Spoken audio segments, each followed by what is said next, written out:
ఎందుకు అరెస్ట్ చేశారనే ground reasons we don't know it. నేను ఇట్లాంటి దాని అట్లాంటి దాని నేను ఎవరికి నేను నిరూపించుకోవక్కర్లేదు.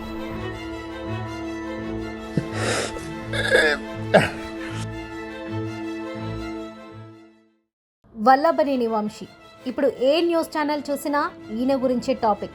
తెల్లవారుజామునే సడన్గా పోలీసులు ఆయన ఇంటికి వచ్చి ఆయన్ని అరెస్ట్ చేయడంతో ఆంధ్ర రాజకీయాలు మళ్లీ వేడెక్కాయి. అసలు ఏ కారణంతో వంశీ గారిని అలా అరెస్ట్ చేస్తారు అని భార్య, ఆయన అభిమానులు రోడ్లెక్కారు. ఎందుకు అరెస్ట్ చేశారనే ground reasons we don't know it. ఆ ఒక్కడి వల్లే ఇప్పుడు అరెస్ట్ అయ్యాడా? టీడీపీ అభ్యర్థిగా గన్నవరం నుండి 2 సార్లు ఎమ్మెల్యేగా గెలిచి ఆ తర్వాత వైసీపీలోకి వెళ్లి ఓడిపోయిన వంశీ అతన్ని హత్య చేయబోయాడా? జూనియర్ ఎన్టీఆర్తో వంశీకి సంబంధం ఏంటి? ఒక వెటర్నరీ డాక్టర్ ఎమ్మెల్యేగా ఎలా అయ్యాడు? కొడాలి నాని వల్లే వంశీ వైసీపీలోకి వచ్చాడా? చంద్రబాబు భార్యపై వంశీ చేసిన కామెంట్స్లో అర్థం ఏంటి? ఇప్పుడు కోర్టు వంశీకి ఏ శిక్ష విధించబోతుంది? అన్ని వేల కోట్ల ఆస్తులు ఎలా సంపాదించాడు అనే విషయాలను తెలుసుకోవాలంటే ఈ వీడియోని ఎక్కడ స్కిప్ చేయకుండా చివరి వరకు చూడండి.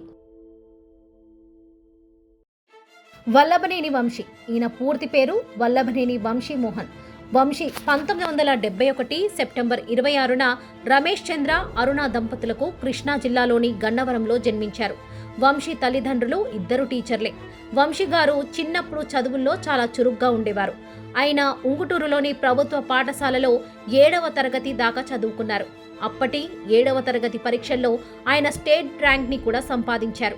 ఆ తర్వాత 8వ తరగతి నుండి 10వ తరగతి వరకు తాడికొండ రెసిడెన్షియల్ స్కూల్లో చదువుకున్నారు. అప్పుడు కూడా 10th స్టేట్ లెవెల్ ర్యాంక్ కూడా పొందారు. ఇంటర్ చదవడానికి విజయవాడ వెళ్లి అక్కడి గౌతమ్ జూనియర్ కాలేజీలో ఇంటర్ పూర్తి చేశారు. ఆ తర్వాత వెటర్నరీ డాక్టర్ అవుదామని తిరుపతి వెళ్లి అక్కడ శ్రీ వెంకటేశ్వర అగ్రికల్చరల్ యూనివర్సిటీలో MVSCలో తన గ్రాడ్యుయేషన్, పోస్ట్ గ్రాడ్యుయేషన్ రెండింటినీ 1992లో పూర్తి చేశారు. ఆ తర్వాత అమెరికా వెళ్లి చదువుకుందాం అనుకున్న ఆ టైంలో వంశీ గారికి వీసా ప్రాబ్లమ్స్ రావడంతో ఆయన వెళ్ళలేకపోయారు. 2024లో వంశీ గారు మళ్లీ ఇండియన్ స్కూల్ ఆఫ్ బిజినెస్లో చేరి ఈ వయసులో కూడా గ్రాడ్యుయేట్ అయ్యారు. వంశీ గారు తన చదువుని కంప్లీట్ చేశాక రియల్ ఎస్టేట్ రంగం మీద ఇంట్రెస్ట్ కలిగి ఆ బిజినెస్లోకి వెళ్లారు. అప్పుడే వంశీ గారికి పరిటాల రవి గారి పరిచయం అయ్యారు. చాలా తక్కువ టైంలోనే వంశీ పరిటాల రవి రైట్ హ్యాండ్లా మారిపోయాడు. పరిటాల రవి గారి మీద మర్డర్ అటాక్స్ జరుగుతున్నప్పుడు ఆయనతో కలిసి బయటికి వెళ్లడానికి అందరూ భయపడేవారు. కానీ వంశీ గారు మాత్రం ఏ భయం లేకుండా పరిటాల రవి గారితో వెళ్లేవారు. దాంతో ఆయనకి వంశీ గారి మీద మంచి నమ్మకం ఏర్పడి తన సొంత తమ్ముడిలాగా చూసుకునేవారు. అప్పట్లో పరిటాల రవి గారి బిజినెస్లు అన్నీ కూడా వంశీ గారే దగ్గరుండి చూసుకునేవారు. పరిటాల రవి గారు చనిపోయాక వంశీ గారు అనంతపురం నుండి విజయవాడ వచ్చేశారు. విజయవాడ వచ్చాక ఆయనకి వంగవీటి రాధ, కొడాలి నానిలు పరిచయం అయ్యారు. చాలా త్వరగానే వాళ్ళంతా క్లోజ్ అయ్యారు. ఇక కొడాలి నాని గారి ద్వారా వంశీ గారు నందమూరి ఫ్యామిలీకి దగ్గరయ్యారు. అప్పుడే ఆయనకి జూనియర్ ఎన్టీఆర్తో మంచి ఫ్రెండ్షిప్ ఏర్పడింది. ఆ తర్వాత నందమూరి హరికృష్ణ గారితో కూడా మంచి పరిచయం ఏర్పడి వాళ్ళ కుటుంబంలో మనిషిలా కలిసిపోయారు.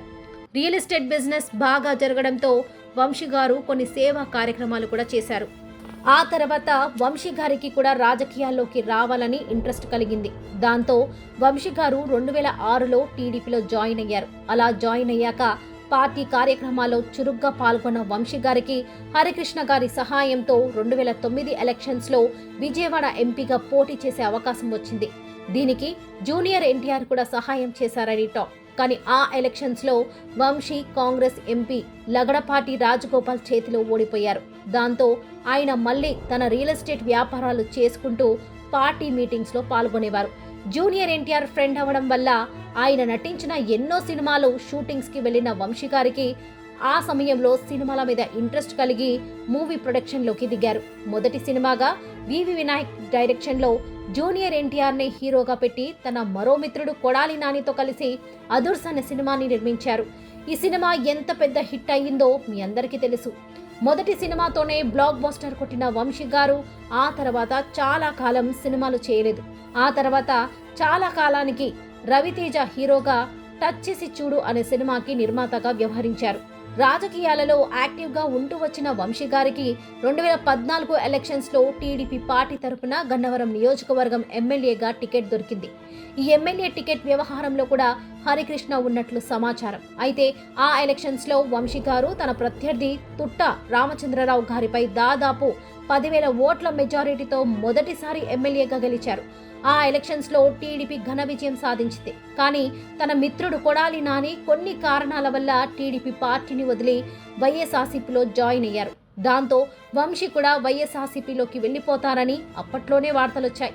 అది నిజమే అన్నట్లుగా వంశీ గారు ఒక ఫంక్షన్లో వైఎస్ జగన్ని హక్ చేసుకున్న ఫోటో ఒకటి బయటికి వచ్చింది. ఇక అంతా వంశీ జగన్ దగ్గర జాయిన్ అవ్వడం ఫిక్స్ అనుకున్నారు. కానీ వంశీ గారు మాత్రం టీడీపీని వీడలేదు. 2019లో జరిగిన ఎలక్షన్స్లో కూడా చంద్రబాబు వంశీకే గన్నవరం ఎమ్మెల్యేగా టికెట్ ఇచ్చాడు. ఆ ఎలక్షన్లో గన్నవరం వైసీపీ అభ్యర్థి యార్లగడ్డ వెంకట్రావుపై కేవలం 834 ఓట్లతో వంశీ గారు గెలిచి వరుసగా రెండోసారి ఎమ్మెల్యే అయ్యారు. ఆ ఎలక్షన్స్లో టీడీపీ ఓడిపై వైసీపీ గెలిచింది. ఇక అప్పటి నుండి వల్లభనేని వంశీ గారు టీడీపీలోనే ఉంటూ జగన్కి మద్దతుగా మాట్లాడటం మొదలుపెట్టారు. అలా అసెంబ్లీలో బయట మీటింగ్స్లో చంద్రబాబు గురించి, ఆయన కొడుకు లోకేష్ గురించి ఇష్టం వచ్చినట్లు మాట్లాడటం మొదలుపెట్టారు. ఒకసారి అసెంబ్లీలో చంద్రబాబు నాయుడు గారి భార్య భువనేశ్వరి గారిని ఉద్దేశించి ఆవిడికి వేరే వాళ్ళతో సంబంధాలు ఉన్నాయని తెలిపారు. దాని గురించి చంద్రబాబు గారు మాట్లాడుతూ ఆ వయస్సులో కూడా చిన్న పిల్లాడిలా ఏడ్చారు.